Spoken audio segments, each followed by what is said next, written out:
Winna repeated. She seemed encouraged by Sophia's words. What should we do now?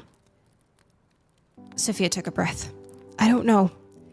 Check the windows and doors again? She didn't want to say that if the doors and windows were still all sealed, she might have a meltdown. A headache was already threatening behind her eyes. Winna shrugged. Sure. She didn't seem to notice Sophia's lack of confidence. Instead, she kept eyeing the basement door, as if Louisa were right behind. Gray, brittle fingers gripping the handle. Eve was down in the basement somewhere, and Sophia had left her. She knew it would be insane to go back and look for her, but the guilt was restless in Sophia's mind, settling in her stomach and eating away at the back of her thoughts. She'd betrayed her best friend. As Sophia already expected, the front door and windows were still locked when they checked. Winna pounded her fists against the thick slab of wood, swearing and crying, but hollow numbness had washed over Sophia. She felt panic wavering around her, but there was a clarity that kept it at bay. She kept her mind focused on their task, getting out. It seemed to her whatever was keeping them inside wasn't ready to let them out yet, and there was no use in panicking anymore about being trapped. The ballroom felt too spacious, too large and empty without the other guests to fill it with personality and noise. Afternoon sun trickled in through the grimy windows, casting dull light through the room. The wallpaper seemed darker, richer, and more vibrant than before. It was soaked in crimson, reflecting a red haze around the room. The intricate and garish gold that wound in and out of the sea of red seemed to throb and pulse. It clashed and hurt her eyes with busyness, making it hard to focus. Sophia clenched her jaw, remembering her gut instinct of pulling the strands from the wallpaper a few days before. It had all seemed so refined when she first explored the room, but now it was sensory overload. There was nowhere to hide in the ballroom. The bareness once again made Sophia's skin prickle. She was vulnerable, out in the open and scrambling around. Of course, the French doors wouldn't budge when Winna tried opening them, shaking them forcibly and throwing her weight against the barrier. Sophia sighed, sitting down at the grand piano, dragging her fingers along the side, creating a trail through the dust. It was the sole piece of furniture in the room, pushed into the corner. She wiped her hands on her pants and absently plunked at some of the keys, the off-key tones falling heavily before they reverberated through the air. On some keys, instead of the twangy ring of a note, there was a dull thud, the sound dampening immediately. Leaning over, Sophia scanned under the lid. A small golden box was wedged in the strings. She tentatively reached for it. As her fingers closed on it, she noticed there was something else inside the piano, farther back, resting on the strings near to the center. It was a mauve wallet. Sophia frowned, setting down the box on the side of the piano without a second glance as she squinted at the strings. It looked like her wallet. She pushed herself off the seat so she could reach under to grab it, so she could get a better look. A sick feeling in her stomach unfurled as she stretched onto her toes, reaching for the wallet, acutely aware of the lid looming over her, only supported by a rickety stand. Her fingers closed around the smooth leather, and she quickly pulled herself out from under the dusky black lid. She unzipped the wallet and felt herself shake as she looked down at her own ID. What's that? Winna left the door, walking over to inspect what Sophia held. My wallet, Sophia muttered, was in my bag. The bag that we left outside on the terrace? Winna asked. Yes. And the wallet was... Winna trailed off, looking at the piano. It was inside the piano, Sophia finished. Winna took the wallet from her, pulling out Sophia's ID and examining it. Sophia, what happened to this? What do you mean? Sophia took her license and squinted at the picture. At her initial quick glance, it was her, but when she looked at the details, a cold horror set in. Her cheeks were sunken, and her eyes were scribbled out in black. It was repellent, repulsive, violating. She clenched her jaw, resisting the urge to hurl it as far away from herself as she could. Instead, she calmly zipped it back up and set it on the seat. She walked to the windows and looked out at the terrace. It was exactly as it had been when they first arrived. A white bistro set, ready for afternoon tea. Our stuff isn't out there anymore, Sophia mentioned as Winna walked beside her to look inside. I'd forgotten about it, Winna whispered. Me too, except they, whatever, clearly went through our stuff. Eve's bag, too. Her camera. How could Sophia get it back to Daniel now? God, it's like we weren't even here, Winna groaned. Exactly like that, Sophia agreed, a grim suspicion forming in her mind. She moved to a window with a better view of the whole terrace. Exactly like that. Noah's gone. What? Gone? Gone. He isn't on the ground where we left him. There's no moths, no trace. Sophia looked around the room. No trace. Nothing to show they existed there, or the brutal murders. The gaudy gold vines running through the wallpaper caught her eye, and she shivered. No obvious trace, maybe. How is that possible? Winna threw her arms up and let them slump to her sides before she shrugged and added, I guess, how is any of this possible? She paused and shook her head, a note of hysteria rippling through her words. I mean, my God, we were chased through the basement by a corpse. Winna, stop, Sophia said firmly. Winna's panic threatened to throw off Sophia's focus. She couldn't let herself lose focus and break down. Her attention was once again on the gold box. She picked it up again. It was a lighter engraved with the initials EF. Eli Fontaine. She tried to light it, but it didn't work. Winna's breathing was heavy, but she stopped rambling and paced silently. It's like we weren't here. Just small reminders of us left to haunt the manor. This has happened before, Sophia breathed, and it's going to happen again. I don't care if it happens again. I care that it's happening now. How do we get out? An idea took root in Sophia's mind. It was ridiculous and dangerous. Winna, she said, turning to face her companion, we're going to burn this place to the ground. End of chapter 18.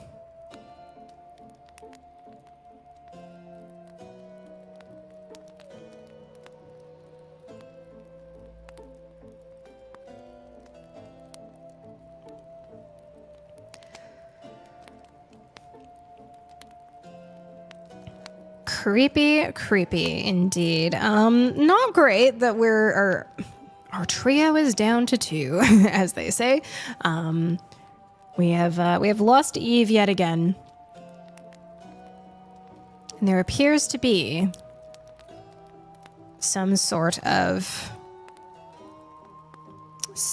kind of corpse or dead creature that is able to haul them away. Their belongings going missing. Little tokens left around the house.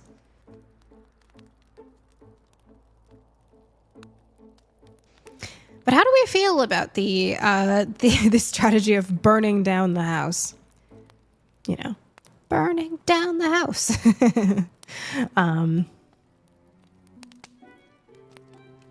It's definitely dangerous.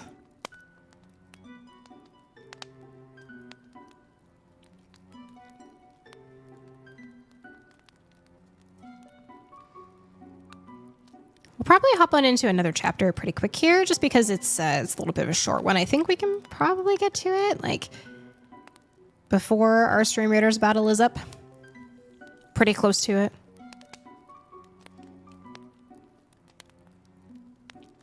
Let's do it. We'll hop on in. Chapter 19. Winna looked at Sophia, her mouth hanging open. Sophia took a breath and nodded, and turned and started toward the door at the opposite end of the room. Sophia, wait!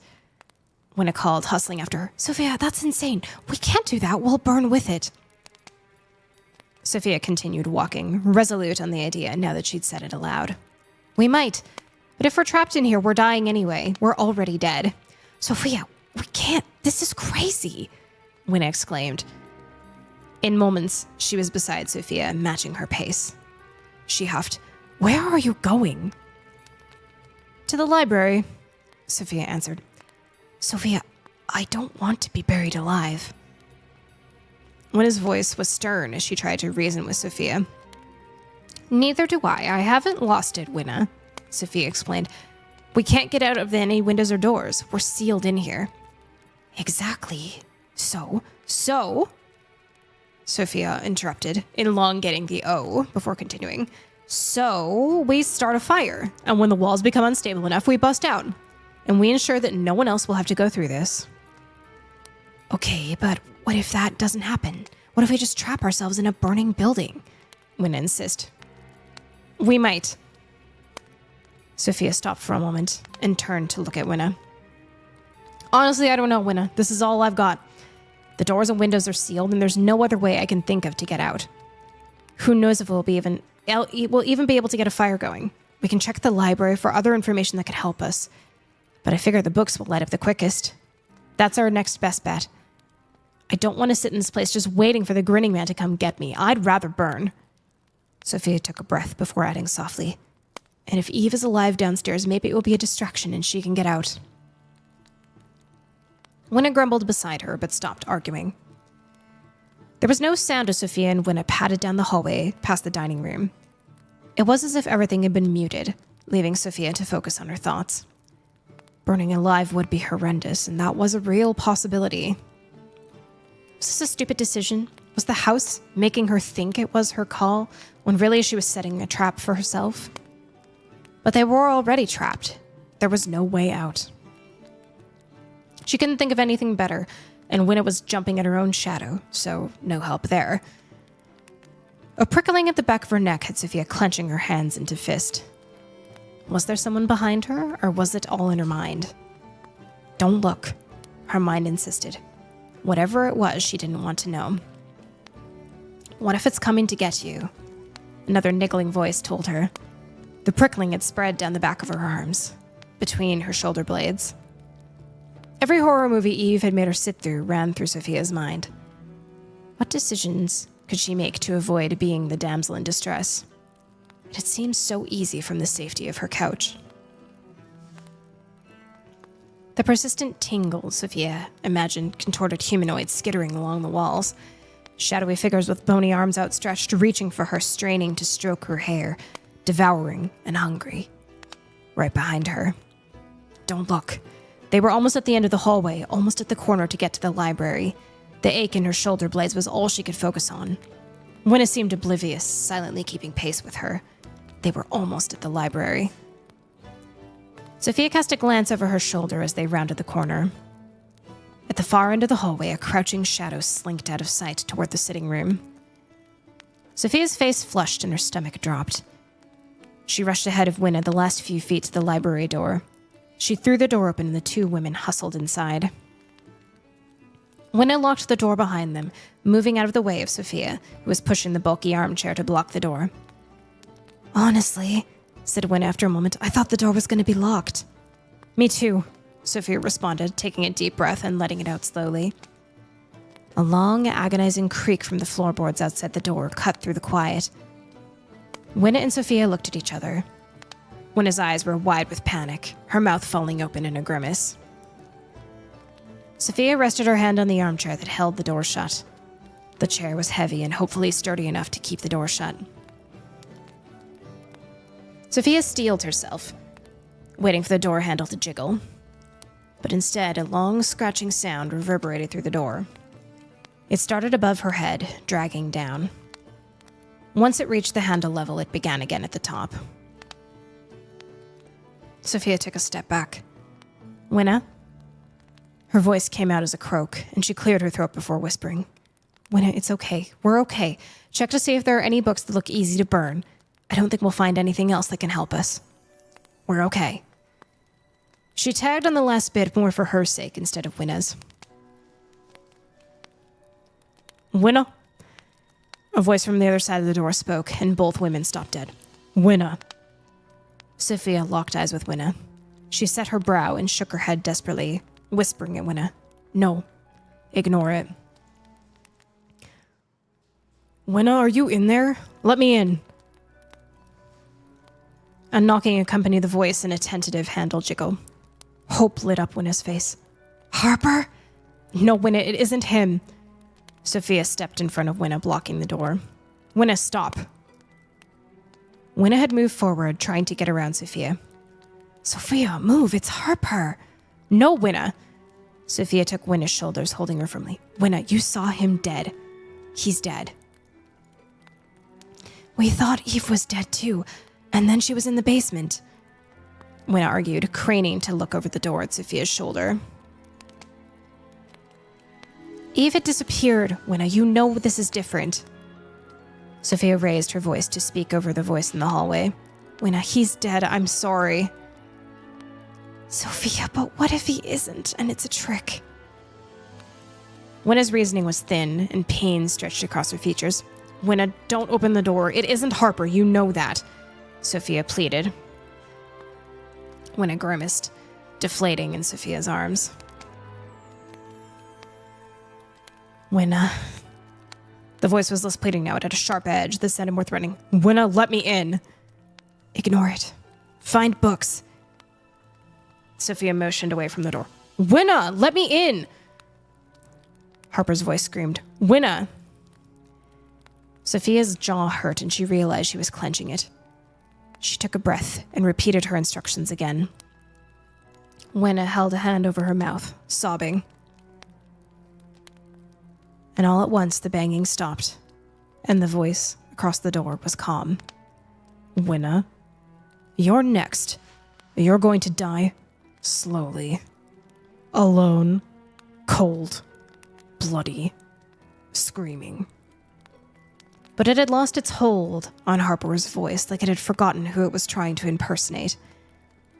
Instead, it shifted between masculine, feminine, with demonic rasping undertones.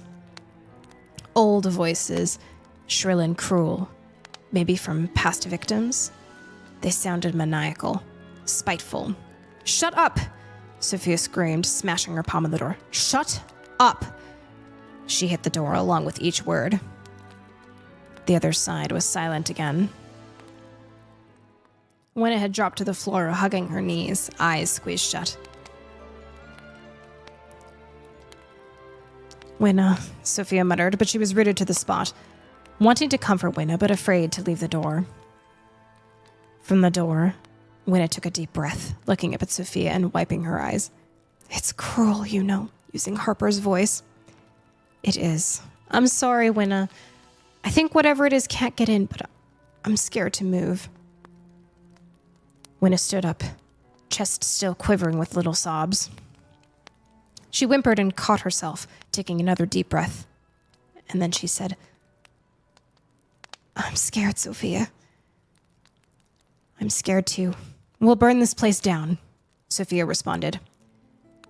Winna nodded and headed towards the shelves, hugging herself as she walked.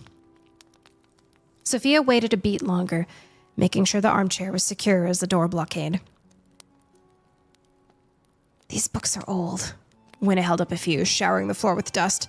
These will go up, no problem. Good. Sophia started a pile, indicating for Winna to add to the stack. She left Winna stacking books and found the matches on the mantel of the fireplace, exactly where she had remembered seeing them. It seemed too easy. I think this should suffice. Winna placed a final book on the mound she had created. It wasn't beautiful. The bottom clearly had been more precise with placement, and eventually Winna seemed to realize they were going to burn the book pyramid, so it became more of a lumpy mountain. Frankenstein and Jane Eyre peeked out of the pile. It felt strange planning to set fire to such well-kept first editions. Wait. Winna grabbed one more book from the shelf and adding it to the mountain. Fahrenheit 451. Seems fitting that would be on the top, right? If I wasn't scared we would die, I'd appreciate the timing better. Sophia held up a match. Sophia, once we start the fire... Winna trailed off, biting her lip. Once we start the fire, what do we do? I don't want to go back into the hallway, not with whatever that thing is. Sophia opened her mouth to answer, but stopped as a cold chill settled over her. The grinning man. He was out there, waiting in the shadows. I don't know, Winna. We stay low, out of the smoke. Hopefully the wall won't take long to go up, and then we run through. As she said the words aloud, her heart was sinking. They were going to burn themselves alive. End of chapter 19.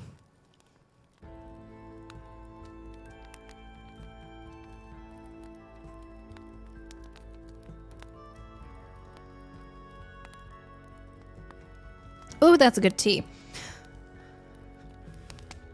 Yeah, how do we feel about this, the plan to light the house on fire and escape that way? I would worry about this. I feel like it would be too bold of a plan for old Snooze, but I would also fully recognizing probably would be one of the first to die in a situation like this. So I might not make it to, final girl status.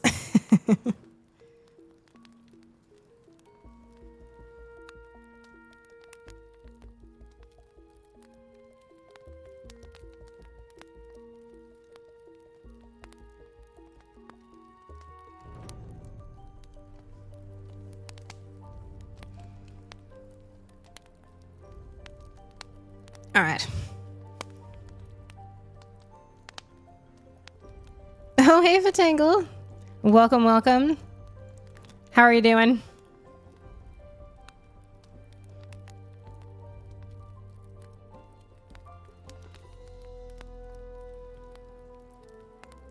How well do you guys think you would do when it comes to, horror movie type stuff? Do you think you'd be...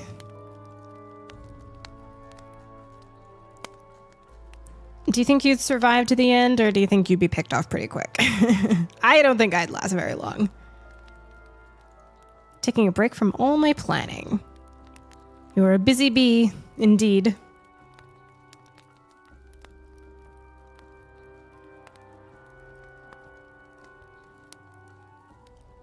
Event stuff, then, I'm guessing?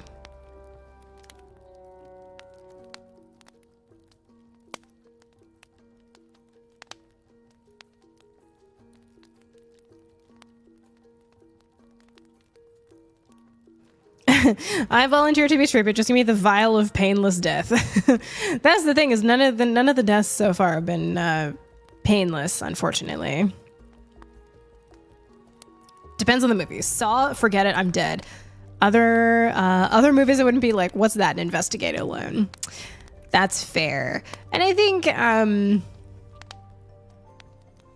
think about like classic horror, Lovecraftian and stuff like that. There's always a like, but I have a compulsion to know more and stay.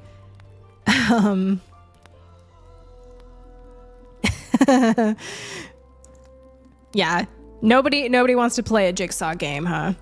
I don't think I could do it. I found out the other day that Amp, my husband, hasn't seen Saw before, and I was like, the first one is worth a watch. Like, if you like a horror movie, like a thriller, like, I think like the first one is worth a watch. I think I got to like 4 or 5 and I was like, I think I'm done with this. But I think they're still making them, aren't they? I'm like not super hip on the horror movies scene.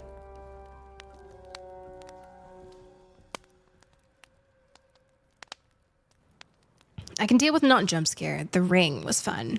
I heard about, there's this old Criterion Collection Japanese horror movie that a colleague was telling me about called House, or in katakana like house. And the trailer looks crazy. They showed me the trailer and I was like, oh my God, so many like fun practical effects and a little bit of the like absurdist horror, but it looks like decently scary too. For anyone who is interested, Hausu. You can probably, if you look up like Hausu trailer on YouTube, you should be able to find it. It was in like the 70s.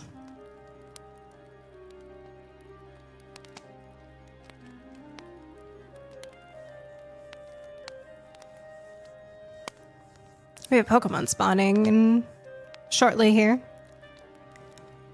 Recently someone did a ring costume. They walked out a fairly convincing prop TV. You could probably, especially with like all the old antique TVs that are like showing up at thrift stores and stuff, you could probably make a pretty good one.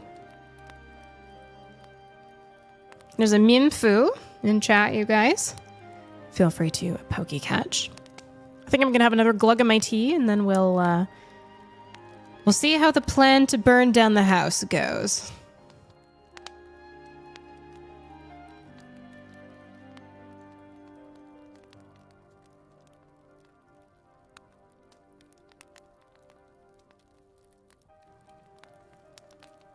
All right. Good luck to you, Pokemon catchers. If anybody hasn't played a PCG before and would like to give it a try, go ! Pokestart. You'll be assigned a random starter and given a selection of Pokeballs to get yourself going on your Pokemon journey. Oh no. That sounds stressful, Fatingle. Good luck. Good luck. We will keep you, keep you sane with a scary story.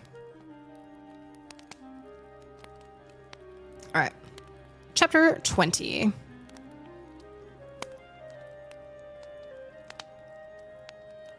Sophia looked at the long splinter of a match in her hand. Its pink head was primed and ready to be set alight. It wasn't a pocketbook match. Instead, it was long, made for the grand old-fashioned fireplaces. She turned her gaze to the haphazard stack of books set by the window and the shelves along the exterior wall. Doubt prickled along her skin. Is this a stupid idea? Is this a panicked, irrational decision? Sophia? Winna was looking at her expectantly. She had pushed furniture out of the way so they wouldn't have to climb over anything when escaping. Sophia looked back at the match, indecision flooding her brain. Do you think the stack is large enough, Winna?